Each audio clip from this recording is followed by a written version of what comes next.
खबरों के इस बुलेटिन में थोड़ा स्वागत है। मैं हाँ तरनजीत कौर। पहला पेश ने चुनवीं खबरां। जलंधर लोक सभा हल्के की जिमनी चोण लई उम्मीदवारों की किस्मत वोटिंग मशीनों में बंद। शाम 5 बजे तक 50% पोलिंग दर्ज की गई।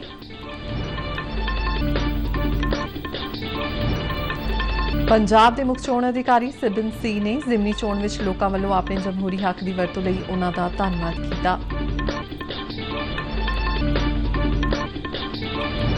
प्रधानमंत्री नरेंद्र मोदी अनुसार आयुष्मान भारत योजना ने गरीबों तक सेहत सेवाओं की पहुंच में निभाई वड्डी भूमिका।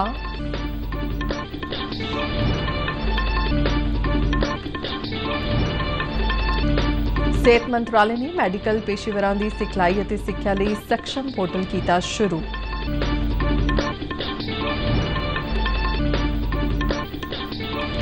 केंद्रीय रसायन ते खाद मंत्रालय ਦੀਆਂ ਟੀਮਾਂ ਵੱਲੋਂ यूरिया की कालाबाजारी संबंधी 15 सूबਿਆਂ ਵਿੱਚ ਛਾਪੇਮਾਰੀ।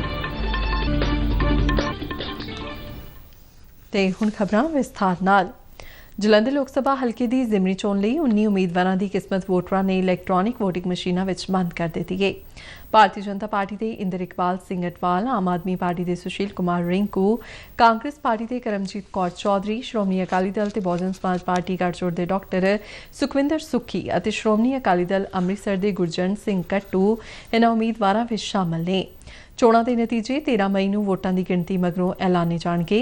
हल्के के ਵੱਖ-ਵੱਖ पोलिंग सेंटरां ते वोटां की रफ्तार सवेर तो ही मठी रही। पोलिंग सवेरे 8 बजे शुरू हुई और शाम 6 बजे तक चली। सवेर समय कुछ केंद्रां ते वोटरां दीयां कतारां दिखाई दित्तियां, पर दोपहर हुंदियां ही पोलिंग सेंटरां ते वोटरां की गिणती घट गई और इक्का दुक्का वोटर ही नजर आए। हालांकि वोटिंग के आखिरी 2 घंटिया में वोटर एक बार फिर वोटिंग सेंटरां ते पुजे और अपने वोट के हक की वरतों की। चोण कमिशन ने 16,21,000 तो वध वोटरां लई हल्के विच कुल 1,972 पोलिंग सेंटर बनाए सन। वोटिंग नूं देखदिआं सुरक्षा के सख्त प्रबंध किए गए सन और पंजाब पुलिस के नाल नीम फौजी बलों के दस्तिਆਂ नूं तैनात किया गया। चोण कमिशन वालों जारी अंकड़ियां मुताबिक शाम 5 बजे तक 50% तो वध पोलिंग दर्ज की गई। दिव्यांग और बजुर्ग वोटरों की सहूलत लिए व्हील चेयर और होर सहूलतों का बंदोबस्त किया गया। अजे वोटरों की सहायता लिए चोण मित्र भी पोलिंग बूथों पर तैनात रहे। जिला चोण अधिकारी जसप्रीत सिंह वालों ਵੱਖ-ਵੱਖ पोलिंग स्टेशनों का दौरा किया गया और बजुर्ग और दिव्यांग वोटरों को विशेष तौर पर प्रमाण पत्र दे के सन्मानित किया गया। पोलिंग बूथों की निगरानी के मंतव नाल वैबकास्टिंग की गई। हल्के के ਵੱਖ-ਵੱਖ पोलिंग बूथों पर लोगों ने अपने विचार साझे करदिआं हल्के के विकास, रोजगार ते सिक्ख्या नूं मुख मुद्दा दस्सिआ। मेरा तो यही है कि सारिਆਂ ਨੂੰ अपनी वोट का हक है, वोट पाओ तो वधिया वधिया ਜਿਹੜਾ भी आवे तो अपने देश का जो भी अपने सुधार करे। जो भी मैं वोट पाउण आई हाँ, वोट अपना अधिकार है, हक है, ये पाउणी जरूरी है। किस उम्मीद नाल आए हो, की चाहते हो?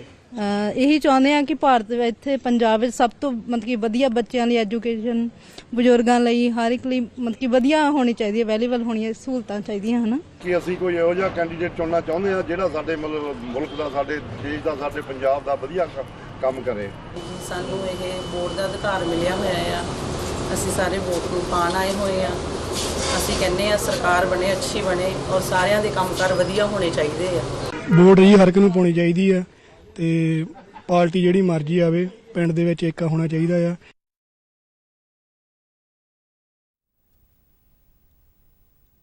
पंजाब के मुख्य चोण अधिकारी सिबन सी ने जलंधर लोक सभा जिमनी चोणों में लोगों वालों अपने जमहूरी हक की वरतों लई उन्हां दा धन्नवाद किया। चंडीगढ़ तो जारी बयान में उन्होंने कहा कि चोण कमिशन का ध्यान शांतिपूर्ण ढंग नाल सुतंत्र और निरपक्ष चोणों नूं यकीनी बनाउण ते केंद्रित रहा। मुख्य चोण अधिकारी ने कहा कि बहुत तसल्ली की गल है कि सारे पोलिंग स्टेशनों से वध तो वध वोटरां ने आके वोट के अधिकार की वरतों की। उन्होंने जिमनी चोणों नूं शांतिपूर्ण ढंग नाल यकीनी बनाउण अते दिन रात काम करने लई सारे पोलिंग कर्मचारियों, सुरक्षा कर्मियों ते पंजाब पुलिस के मुलाजमां का धन्नवाद किया। उन्होंने BLOs, लोक निर्माण विभाग के कोआर्डीनेटरां, आशा वर्करां, आंगनवाड़ी वर्करां, मिड डे मील वर्करां और पिंडां के चौकीदारां का भी चोण प्रक्रिया में पाए योगदान लई धन्नवाद किया। जलंधर लोक सभा हल्के की जिमनी चोण लई नौजवान वोटरों में उत्साह वेख्या गया। खास तौर पर पहली बार अपने वोट के हक की वरतों करने वाले नौजवानों नूं सर्टिफिकेट दे के सन्मानित किया गया। इस वे नौजवान बेहद खुश दिखाई दिते। मैनू बहुत चंगा लगा वोट पा के, क्योंकि जिहड़ा मैनू राइट मिले वो मैं यूज़ करती हाँ, अपना राइट टू वोट। ਸਾਰਿਆਂ ਨੂੰ ਪਾਉਣਾ ਚਾਹੀਦਾ ਹੈ। ਜੋ ਵੀ ਜਿੱਤੇ ਬਸ ਸਾਨੂੰ ਆਪਣੇ ਪਿੰਡ ਦਾ ਵਿਕਾਸ ਚਾਹੀਦਾ ਹੈ। ਮਤਲਬ ਜਿੱਦਾਂ ਪ੍ਰੋਪਰ ਹੀ ਪੂਰੀ ਤਰ੍ਹਾਂ ਠੀਕ ਹੋਣਾ ਚਾਹੀਦਾ, ਮਤਲਬ ਪੂਰੀ ਤਰ੍ਹਾਂ ਸੁਧਾਰ ਆਉਣੇ ਚਾਹੀਦੇ ਆ। ਮੈਂ ਸਰ ਵੋਟ ਪਾਉਣ ਆਈ ਸੀ ਅੱਜ, ਪਹਿਲੀ ਵਾਰ ਮੇਰਾ ਪਾਉਣਾ ਸੀ ਮੈਂ ਵੋਟ ਅੱਜ। ਅਤੇ ਮੈਨੂੰ ਪਹਿਲਾਂ ਸੀਗਾ ਇਟ ਵਾਜ਼ ਅ ਕਿਉਰਿਓਸਿਟੀ, ਡਰ ਸੀਗਾ ਕਿ ਪਤਾ ਨਹੀਂ ਕਿੱਦਾਂ ਹੋਊਗਾ ਅੰਦਰ ਸਾਰਾ ਕੁਛ, but everybody was so cooperative and ਸਭ ਨੇ सहयोग ਕੀਤਾ and it was so easy. So it's are right, सबको वोट डालना चाहिए। ਵੋਟ ਪਾਉਣ ਆਈ ਸੀ ਮੈਂ, ਬਹੁਤ ਵਧੀਆ ਲੱਗਾ, ਅੱਛਾ ਲੱਗਾ ਕਿ ਪਤਾ ਚੱਲਦਾ ਕਿ ਹਾਂ ਇਸ ਚੀਜ਼ ਨੂੰ ਕਰਨਾ ਚਾਹੀਦਾ। ਹਾਂਜੀ, ਸਾਰਿਆਂ ਨੂੰ ਵੋਟ ਪਾਉਣੀ ਚਾਹੀਦੀ ਆ। ਬਹੁਤ ਵਧੀਆ ਐਕਸਪੀਰੀਅੰਸ ਸੀਗਾ, ਫਸਟ ਟਾਈਮ ਵੋਟ ਪਾਈ, ਸਰਟੀਫਿਕੇਟ ਦਿੱਤਾ ਵਾ, ਅਤੇ ਸਟਾਫ ਅੰਦਰ ਬਹੁਤ ਕੋਆਪਰੇਟਿਵ ਹੈਗਾ। ਸਾਰਿਆਂ ਨੂੰ ਵੋਟ ਪਾਉਣੀ ਚਾਹੀਦੀ ਹੈ ਕਿਉਂਕਿ ਦੇਸ਼ ਦੇ ਹਰ ਨੌਜਵਾਨ ਦਾ ਹੱਕ ਹੈਗਾ। ਬਹੁਤ ਵਧੀਆ ਲੱਗਾ ਉਹਦਾ ਵੋਟ ਪਾ ਕੇ ਜੀ। ਸਾਰਿਆਂ ਨੂੰ ਮੈਂ ਕਹਿਣਾ ਚਾਹੁੰਦਾ ਕਿ ਇਨਕਰੇਜ ਹੋਵੋ ਕਿ ਵੋਟ ਪਾਓ, ਹਰੇਕ ਆਪਣੇ ਉਮੀਦਵਾਰ ਨੂੰ ਜਿਤਾਓ। ਵਧੀਆ ਲੱਗੇ ਤੁਹਾਨੂੰ ਵੀ ਕੋਈ ਉਮੀਦਵਾਰ ਜਗ੍ਹਾ ਤੁਹਾਡੀ ਸੇਵਾ ਕਰੇ। ਸਾਰਿਆਂ ਨੂੰ ਚਾਹੀਦਾ ਕਿ ਵੋਟ ਪਾਵੇ ਆ ਕੇ ਇੱਥੇ, ਜਿਹੜਾ ਤੁਹਾਡੇ ਬੂਥ ਹੈਗੇ ਆ ਉਹਨਾਂ ਕੋਲ ਆ ਕੇ ਵੀ ਵੋਟ ਪਾਓ ਅਤੇ ਆਪਣੀ ਯੂਥ ਨੂੰ ਇਨਕਰੇਜ ਕਰੋ ਸਾਰੇ ਜਾਣੇ। मेरा नाम अखिल शर्मा है, मैं वोट डालने आया। वोट डालना बहुत ज़रूरी है, ये हमारे एक महत्वपूर्ण अधिकार है जो हमें मिलता है और हमें ज़रूर वोट डालने आना चाहिए। वोट वाले दिन छुट्टी समझ के कहीं और घूमने नहीं चले जाना चाहिए, बल्कि वोट डालने आना चाहिए। ਜ਼ਿਮਨੀ ਚੋਣ ਲਈ 80 ਸਾਲ ਤੋਂ ਵੱਧ ਉਮਰ ਦੇ ਵੋਟਰਾਂ ਦੀ ਹੌਸਲਾ ਅਫਜ਼ਾਈ ਲਈ ਪ੍ਰਸ਼ਾਸਨ ਨੇ ਉਹਨਾਂ ਨੂੰ ਸਰਟੀਫਿਕੇਟ ਦੇਣ ਦਾ ਪ੍ਰਬੰਧ ਕੀਤਾ ਸੀ। ਹਰ ਪੋਲਿੰਗ ਸਟੇਸ਼ਨ ਤੇ ਸੰਬੰਧਿਤ ਪ੍ਰੀਜ਼ਾਈਡਿੰਗ ਅਫਸਰ ਨੇ ਅਜਿਹੇ ਵੋਟਰਾਂ ਨੂੰ ਸਰਟੀਫਿਕੇਟ ਦਿੱਤੇ, ਜਿਸ ਨਾਲ ਇਹ ਬਜ਼ੁਰਗ ਵੋਟਰ ਬੇਹੱਦ ਖੁਸ਼ ਦਿਖਾਈ ਦਿੱਤੇ। ਸਨਮਾਨ ਪੱਤਰ ਲੈ ਕੇ ਬੜੀ ਖੁਸ਼ੀ ਹੋਈ ਹੈ ਜੀ, ਜਿਹੜੀ ਸਾਨੂੰ ਮਿਲਿਆ। ਹੋਰ ਬਜ਼ੁਰਗਾਂ ਨੂੰ ਸਾਰਿਆਂ ਨੂੰ ਵੋਟ ਪਾਉਣੀ ਚਾਹੀਦੀ ਆ, ਆਪਣਾ ਸਨਮਾਨ ਪੱਤਰ ਲੈਣਾ ਚਾਹੀਦਾ।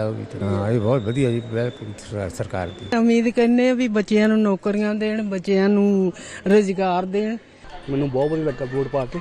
ਤਾਂ ਮੇਰਾ ਰਣਜੀਤ ਹੈ ਜੀ, ਤਾਂ ਮੈਨੂੰ ਬਹੁਤ ਵਧੀਆ ਲੱਗਾ ਬੈਟਰ, ਤਾਂ ਬਹੁਤ ਹੈਲਪ ਇੱਥੇ ਵਧੀਆ ਕਰਦੇ ਆ। ਜਿੱਦਾਂ ਸਰਕਾਰ ਹਰੇਕ ਨੂੰ ਪਾਉਣਾ ਚਾਹੀਦਾ ਵੋਟ। ਭਾਰਤੀ ਜਨਤਾ ਪਾਰਟੀ ਦੀ ਪੰਜਾਬ ਇਕਾਈ ਦੇ ਪ੍ਰਧਾਨ ਅਸ਼ਵਨੀ ਸ਼ਰਮਾ ਨੇ ਜਲੰਧਰ ਲੋਕ ਸਭਾ ਜ਼ਿਮਨੀ ਚੋਣ ਦੌਰਾਨ ਆਮ ਆਦਮੀ ਦੇ ਆਗੂਆਂ ਅਤੇ ਵਰਕਰਾਂ ਵੱਲੋਂ ਚੋਣ ਕਮਿਸ਼ਨ ਦੇ ਨਿਯਮਾਂ ਦੀਆਂ ਧੱਜੀਆਂ ਉਡਾਉਣ ਤੇ ਮੁੱਖ ਚੋਣ ਕਮਿਸ਼ਨਰ ਪੰਜਾਬ ਦੇ ਮੁੱਖ ਚੋਣ ਅਧਿਕਾਰੀ ਅਤੇ ਸੂਬਾ ਪੁਲਿਸ ਮੁਖੀ ਨੂੰ ਪੱਤਰ ਲਿਖ ਕੇ ਸ਼ਿਕਾਇਤ ਕੀਤੀ ਹੈ। ਇੱਕ ਬਿਆਨ ਵਿੱਚ ਉਨ੍ਹਾਂ ਕਿਹਾ ਕਿ ਪੰਜਾਬ ਦੀ ਮੌਜੂਦਾ ਆਪ ਸਰਕਾਰ ਲੋਕਤੰਤਰ ਨੂੰ ਕਮਜ਼ੋਰ ਕਰਨ ਤੇ ਤੁਲੀ ਹੋਈ ਹੈ ਅਤੇ ਉਸ ਨੂੰ ਆਪਣੀ ਹਾਰ ਦਾ ਡਰ ਹੈ। ਉਨ੍ਹਾਂ ਇਲਜ਼ਾਮ ਲਗਾਇਆ ਕਿ ਜਲੰਧਰ ਦੇ ਹਰ ਵਿਧਾਨ ਸਭਾ ਹਲਕੇ ਵਿੱਚ ਆਮ ਆਦਮੀ ਪਾਰਟੀ ਦੇ ਵਿਧਾਨਕਾਰ ਅਤੇ ਸੈਂਕੜੇ ਵਰਕਰ ਬਾਹਰਲੇ ਇਲਾਕਿਆਂ ਤੋਂ ਆਏ ਹੋਏ ਸਨ। ਅਸ਼ਵਨੀ ਸ਼ਰਮਾ ਨੇ ਆਮ ਆਦਮੀ ਪਾਰਟੀ ਦੇ ਆਗੂਆਂ ਤੇ ਹੋਰ ਗੈਰ ਕਾਨੂੰਨੀ ਗਤੀਵਿਧੀਆਂ ਦਾ ਵੀ ਇਲਜ਼ਾਮ ਲਗਾਇਆ ਹੈ। ਇਸੇ ਦੌਰਾਨ ਉਨ੍ਹਾਂ ਜ਼ਿਮਨੀ ਚੋਣ ਵਿੱਚ ਪ੍ਰਚਾਰ ਕਰਨ ਵਾਲੇ ਭਾਜਪਾ ਦੇ ਸਾਰੇ ਆਗੂਆਂ ਤੇ ਵਰਕਰਾਂ ਦਾ ਧੰਨਵਾਦ ਕੀਤਾ। ਕਰਨਾਟਕ ਵਿਧਾਨ ਸਭਾ ਚੋਣਾਂ ਲਈ ਵੋਟਿੰਗ ਦਾ ਅਮਲ ਅਮਨ ਅਮਾਨ ਨਾਲ ਮੁਕੰਮਲ ਹੋ ਗਿਆ ਹੈ। ਸ਼ਾਮ 5 ਵਜੇ ਤੱਕ 65% ਤੋਂ ਵੱਧ ਪੋਲਿੰਗ ਦਰਜ ਕੀਤੀ ਗਈ। ਕਰਨਾਟਕ ਦੇ ਰਾਮਨਗਰਮ ਜ਼ਿਲ੍ਹੇ ਵਿੱਚ ਸਭ ਤੋਂ ਵੱਧ 78.22% ਪੋਲਿੰਗ ਦਰਜ ਕੀਤੀ ਗਈ, ਜਦਕਿ ਬੰਗਲੁਰੂ ਦੱਖਣੀ ਹਲਕੇ ਵਿੱਚ ਸ਼ਾਮ 5 ਵਜੇ ਤੱਕ ਤਕਰੀਬਨ 49% ਪੋਲਿੰਗ ਦਰਜ ਹੋਈ। ਵੋਟਾਂ ਪਾਉਣ ਦਾ ਕੰਮ ਸ਼ੁਰੂ ਹੋਣ ਵੇਲੇ ਕਈ ਥਾਈਂ ਈਵੀਐਮ ਮਸ਼ੀਨਾਂ ਵਿੱਚ ਖਰਾਬੀ ਦੀ ਸਮੱਸਿਆ ਸਾਹਮਣੇ ਆਈ ਅਤੇ ਚੋਣ ਅਮਲੇ ਵੱਲੋਂ ਈਵੀਐਮ ਨੂੰ ਰਾਖਵੀਆਂ ਮਸ਼ੀਨਾਂ ਨਾਲ ਤਬਦੀਲ ਕੀਤਾ ਗਿਆ। ਚੋਣਾਂ ਦੇ ਨਤੀਜੇ 13 ਮਈ ਨੂੰ ਗਿਣਤੀ ਮਗਰੋਂ ਐਲਾਨੇ ਜਾਣਗੇ। ਇਸ ਦੇ ਨਾਲ ਹੀ यूपी ਦੀਆਂ 2 ਤੇ ਉੜੀਸਾ ਦੀ 1 ਵਿਧਾਨ ਸਭਾ ਸੀਟ ਤੇ ਵੀ ਵੋਟਾਂ ਪਵਾਈਆਂ ਗਈਆਂ।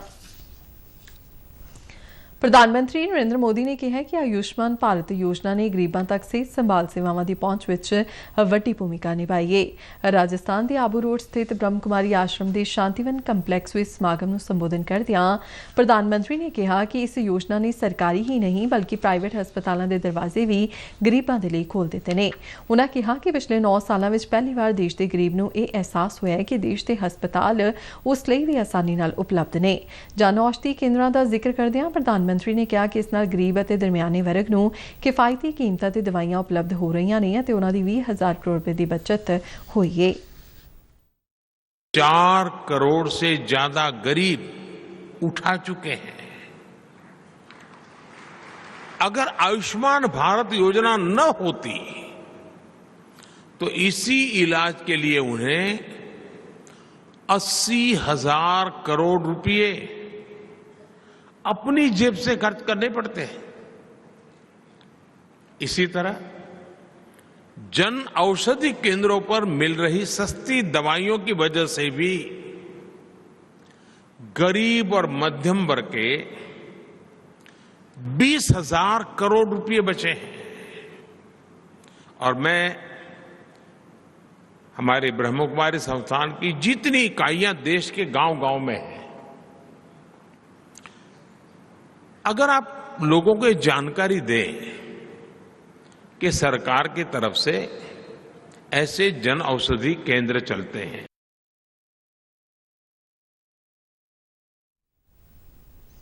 इसी दौरान प्रधानमंत्री नरेंद्र मोदी ने राजस्थान के नाथद्वारा 5000 करोड़ रुपए तो वध के विकास प्रोजेक्टों की शुरुआत की थी। इन्होंने प्रोजेक्टों में 4 नैशनल हाईवे और 3 रेल प्रोजेक्ट शामिल ने। प्रधानमंत्री ने उदयपुर रेलवे स्टेशन के नवीनीकरण, गेज बदली प्रोजेक्ट और नाथद्वारा तो नाथद्वारा टाउन लिए नवी रेलवे लाइन संबंधी प्रोजेक्टों का नींह पत्थर रखा। इस मौके समागम में संबोधन करदਿਆਂ प्रधानमंत्री ने कहा कि ये प्रोजेक्ट कनैक्टिविटी ਨੂੰ ਨਵੀਆਂ ਬੁਲੰਦੀਆਂ ਤੇ ਲੈ ਜਾਣਗੇ। उन्होंने कहा कि केंद्र सरकार सूबिਆਂ ਦੇ विकास ਰਾਹੀਂ देश के विकास ਵਿੱਚ यकीन रखती है, इसलिए केंद्र ਵੱਲੋਂ सूबिਆਂ ਵਿੱਚ आधुनिक बुनियादी ढांचे के निर्माण ਨੂੰ ਅੱਗੇ ਵਧਾਇਆ ਜਾ ਰਿਹਾ है। उन्होंने कहा कि टिकाऊ विकास और तेज प्रगति लिए बुनियादी ढांचा लाजमी है। केंद्रीय महिला और बाल विकास मंत्री स्मृति ईरानी ने कहा कि केंद्र सरकार मिनी आंगनवाड़ी केंद्रों को मुकम्मल आंगनवाड़ी केंद्रों में तब्दील करने लिए काम कर रही है। उन्होंने कहा कि समुचे देश में 1,17,000 तो वध मिनी आंगनवाड़ियां ने। नवी दिल्ली में पोषण भी पढ़ाई भी विषय ते एक समागम में संबोधन करदਿਆਂ केंद्रीय मंत्री ने कहा कि अज के समागम का मंतव बाल संभाल और सिक्ख्या के संवेदनशील पहलुओं पर ध्यान केंद्रित करना है। पोषण भी पढ़ाई भी प्रोग्राम तहत बच्चों को रोजाना घट्टो घट्ट 2 घंटे प्री स्कूल गतिविधियां सिखाईयां जाणगियां। केंद्रीय सेहत मंत्रालय ने सेहत संभाल पेशेवरों को सिखलाई और मैडिकल सिक्ख्या की सहूलत देने के मंतव नाल सक्षम पोर्टल की शुरुआत की गई है। सेहत सकत्तर राजेश भूषण ने रस्मी तौर पर पोर्टल शुरू किया। मंत्रालय वालों जारी बयान मुताबिक एक डिजिटल सिखलाई प्लेटफार्म है जो सेहत पेशेवरों के समर्था निर्माण को यकीनी बनाएगा। इस प्लेटफार्म से मौजूदा समय 200 तो वध जनतक सेहत और 100 क्लीनिकल कोर्स ऑनलाइन माध्यम राही मुहैया करवाए जा रहे हैं। सेहत संभाल पेशेवर इस प्लेटफार्म से रजिस्ट्रेशन करवाने तो बाद सिखलाई लै सकते हैं और मुलांकन उपरंत उन्होंने प्रमाणिकता दी जाएगी। केंद्रीय रसायन और खाद मंत्रालय के विशेष उड्डन दस्ते ने देश के 15 राज्यों में छापेमारी करके किसानों के यूरिया की कालाबाजारी के मामलों का पर्दाफाश किया है। वड्डे पद्धर ते नीम कोटेड यूरिया जब्त किया गया है। नाल ही इस धंधे विच लगियां 112 यूरिया मिक्सर इकाइयां बंद किया गया है। उत्थे 120 इकाइयां वालों किसानों को दिता जाने वाला यूरिया पकड़िया गया है। मंत्रालय ने दस्सिया कि उड्डन दस्ते ने पिछले कुछ महीनों दौरान 15 राज्यों में 370 इकाइयां ते छापेमारी की जो यूरिया के गलत वरतों को लैके मिलियां शिकायतों के आधार पर की गई। इस मामले में 30 FIR दर्ज की गई ने 11 व्यक्तियों को गिरफ्तार किया गया है। यूरिया के 70,000 बैग जब्त किए गए हैं जो कि किसानों लिए सी पर कारखानियां विचों मिले। केंद्रीय खाद मंत्री डॉक्टर मनसुख मांडविया ने कहा कि दुनिया भर में खादां की कमी चल रही है जिस कारण उन्हां दीयां कीमतां विच वाधा होया है। सरकार किसानों लिए यूरिया का बैग 268 रुपए विच देंदी है। एक बैग ते 2,000 रुपए तो वध दी सबसिडी दी जाती है। इसलिए सरकार किसानों की यूरिया की गलत वरतों करने वालों के खिलाफ व्यापक अभियान चला रही है। मंत्रालय अनुसार कुल 268 नमूनियां की जांच की गई जिन्हां विच 120 नीम कोटेड यूरिया पाया गया। 99 मामले मिलावट के पाए गए जबकि 59 मामलों की रिपोर्ट अजे आनी बाकी है। जिक्रयोग है कि किसानों को सबसिडी से दिते जाने वाले यूरिया नीम कोटेड किए जाने के बावजूद कई कारखानियां विच उन्हां दी दुरवरतों जारी है। जिन्हां राज्यों में छापेमारी की गई है उन्हां विच गुजरात, राजस्थान, यूपी, महाराष्ट्र, हरियाणा, मध्य प्रदेश, बिहार, तमिलनाडु, आंध्र प्रदेश, केरल, तेलंगाना, दिल्ली, पंजाब, कर्नाटक और उत्तराखंड वर्गे राज्य शामिल ने। भारतीय जनता पार्टी के कौमी जनरल सकत्तर तरुण चुग ने कहा कि कांग्रेस पार्टी को लोग नकार चुके हैं। एक बयान में उन्होंने आख्या कि कांग्रेस इस देश की राजनीति में अपना अक्स गवा चुकी है जिसका सियासत में हुण कोई रसूख नहीं रहा। उन्होंने कहा कि लोगों ने कांग्रेस के आगुआं की अगवाई को भी नकार दिता है। देश की जनता ने उन्हें 2 दर्जन बार पहले ही नकार दिया।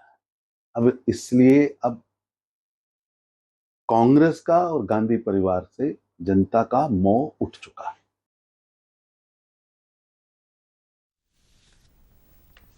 केंद्र सरकार वालों फाजिलका विच पराली तो बायो खाद बनाने के एक प्रोजेक्ट की प्रवानगी दे दी गई है। खेतीबाड़ी महकमे के सहयोग नाल एग्रीवेंचर फाजिलका वालों इस संबंधी एक जागरूकता कैंप 14 मई को लगाया जाएगा जिस विच ICAR के साइंसदान डॉक्टर नरेंद्र गुप्ता और होर माहिर भी पहुंचणगे। फाजिलका के deputy commissioner doctor say no Duggal ने एग्रीवेंचर के MD संजीव नागपाल तो प्रोजेक्ट बारे जानकारी ली। उन्होंने दस्सिया कि यह प्रोजेक्ट 15,000 मीट्रिक टन सालाना पराली की वरतों करेगा जिस तो बिजली पैदा करने के नाल बायो खाद तैयार की जाएगी। ਮਲੇਰਕੋਟਲਾ ਦੇ ਡਿਪਟੀ ਕਮਿਸ਼ਨਰ ਪਰਮਵੀਰ ਸਿੰਘ ਨੇ ਜ਼ਿਲ੍ਹੇ ਵਿੱਚ ਸਿਹਤ ਮਹਿਕਮੇ ਦੀਆਂ ਵੱਖ-ਵੱਖ ਲੋਕ ਭਲਾਈ ਸਕੀਮਾਂ ਦਾ ਜਾਇਜ਼ਾ ਲਿਆ। ਇੱਕ ਪ੍ਰੈਸ ਬਿਆਨ ਮੁਤਾਬਕ ਜ਼ਿਲ੍ਹੇ ਵਿੱਚ ਮੁੱਖ ਮੰਤਰੀ ਰਾਹਤ ਕੋਸ਼ ਸਕੀਮ ਤਹਿਤ ਮਈ 2022 ਤੋਂ ਹੁਣ ਤੱਕ 36 ਕੈਂਸਰ ਮਰੀਜ਼ਾਂ ਨੂੰ ਤਕਰੀਬਨ 37,80,000 ਰੁਪਏ ਦੀ ਮਾਲੀ ਸਹਾਇਤਾ ਦਿੱਤੀ ਜਾ ਚੁੱਕੀ ਹੈ। ਡਿਪਟੀ ਕਮਿਸ਼ਨਰ ਨੇ ਦੱਸਿਆ ਕਿ ਪੰਜਾਬ ਸਰਕਾਰ ਦੀ ਸਕੀਮ ਦੇ ਤਹਿਤ ਮਰੀਜ਼ਾਂ ਦਾ ਇਲਾਜ ਹੋਮੀ ਭਾਭਾ ਕੈਂਸਰ ਹਸਪਤਾਲ ਸੰਗਰੂਰ, ਮੋਹਨਦਾਈ ਓਸਵਾਲ ਕੈਂਸਰ ਹਸਪਤਾਲ ਲੁਧਿਆਣਾ, DMC, CMC ਅਤੇ PGI ਤੋਂ ਕਰਵਾਇਆ ਗਿਆ ਹੈ। ਬਿਆਨ ਮੁਤਾਬਕ ਕੈਂਸਰ ਰਾਜ ਸਕੀਮ ਦਾ ਲਾਭ ਲੈਣ ਲਈ ਮਰੀਜ਼ ਵੱਲੋਂ ਸਿਵਲ ਸਰਜਨ ਦਫ਼ਤਰ ਨੂੰ ਇੱਕ ਪ੍ਰੋਫਾਰਮਾ ਭਰ ਕੇ ਦੇਣਾ ਹੁੰਦਾ ਹੈ। ਇਹ ਪ੍ਰੋਫਾਰਮਾ ਸਿਹਤ ਵਿਭਾਗ ਦੀ ਵੈਬਸਾਈਟ ਅਤੇ ਸਿਵਲ ਸਰਜਨ ਦਫ਼ਤਰ ਤੋਂ ਲਿਆ ਜਾ ਸਕਦਾ ਹੈ। ਸਕੀਮ ਦਾ ਲਾਹਾ ਲੈਣ ਲਈ ਮਰੀਜ਼ ਦਾ ਪੰਜਾਬ ਦਾ ਵਸਨੀਕ ਹੋਣਾ ਲਾਜ਼ਮੀ ਹੈ। ਪੰਜਾਬ ਸਰਕਾਰ ਵੱਲੋਂ ਇਸ ਸਕੀਮ ਤਹਿਤ 19 ਹਸਪਤਾਲਾਂ ਨੂੰ ਅਧਿਕਾਰਿਤ ਕੀਤਾ ਗਿਆ ਹੈ ਤੇ ਜਿਨ੍ਹਾਂ ਵਿੱਚ 9 ਸਰਕਾਰੀ ਅਤੇ 10 ਪ੍ਰਾਈਵੇਟ ਹਸਪਤਾਲ ਨੇ। इस दौरान मोहाली के डिप्टी कमिश्नर आशिका जैन ने जिला प्रबंधकी कंपलैक्स विखे ਵੱਖ-ਵੱਖ महकमिਆਂ ਦੇ ਅਧਿਕਾਰੀਆਂ ਨਾਲ बैठक दौरान विकास ਕਾਰਜਾਂ ਤੇ ਲੋਕ ਭਲਾਈ ਸਕੀਮਾਂ ਦਾ ਜਾਇਜ਼ਾ ਲਿਆ। डिप्टी कमिश्नर ने ਅਧਿਕਾਰੀਆਂ ਨੂੰ ਬਾਇਓਗੈਸ ਪਲਾਂਟ ਲਗਾਉਣ ਲਈ ਗਊਸ਼ਾਲਾਵਾਂ ਨਾਲ ਰਾਬਤਾ ਕਰਨ ਲਈ ਆਖਿਆ।